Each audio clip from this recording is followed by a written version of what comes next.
this movie is really a pretty classic underdog story.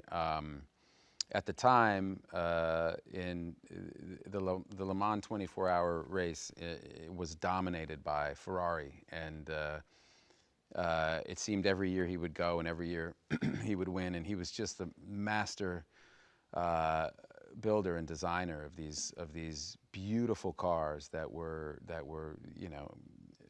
famous around the world for being kind of the epitome of perfection. They were both old. They were both in their 40s. Like Miles was at the end of his run, really, and this was his last chance. And so the movie really follows that dynamic, that relationship, and all those dynamics within it, as these two guys who are very different but have a deep and abiding respect for each other attempt to do the impossible. What I loved about it when I first read it was that it's incredibly relatable, because this relationship is the centerpiece of the movie.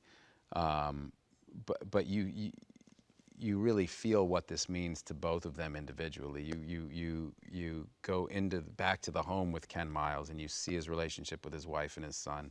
You see what's at stake and the crossroads he's at, the financial trouble he's in, and you get that with Shelby as well. You know, this is an inflection point in both of their lives.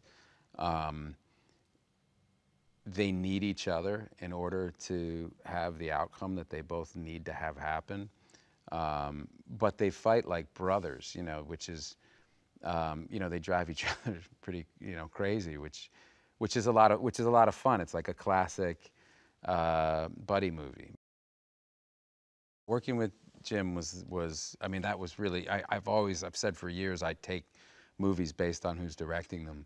That's really the first thing that I look at, and that's my first that's the first kind of question I ask when something comes my way.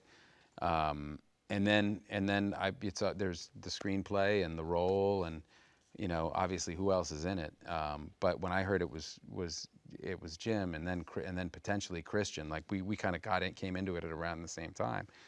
But it was that was, I've been following Christian for a really long time. Just as a fan of his work, and Jim as well. Jim I've known for 20 years, and we'd never found something to do together, and so it was a very easy choice for me to sign on to this one. Certainly, anytime you make a movie about a particular subset of human beings, right, and in this case it's car lovers, presumably you'll have those people, like we have them at Hello, because this is a movie where you're going to be able to recreate that time and that life and these cars that people really love. For me, as somebody who, I'm not I grew up in Cambridge, Massachusetts, like taking the subway, so I didn't grow up in a car culture. The fact that I loved the movie, when I read it, that's what got me excited about it, because hopefully we can get the people who are into car culture, and then the people who just want to see a great movie, kind of a great underdog story. The story is so relatable, just on from a human standpoint. I think about this friendship, and about these guys who really cared about the same thing, and as a result cared about each other, and despite being very, very different. I think the most fun I got to go to work with Christian every day and watch him and see what he was going to do. It just was, I think that guy is just a miracle of an actor. He's incredible. And to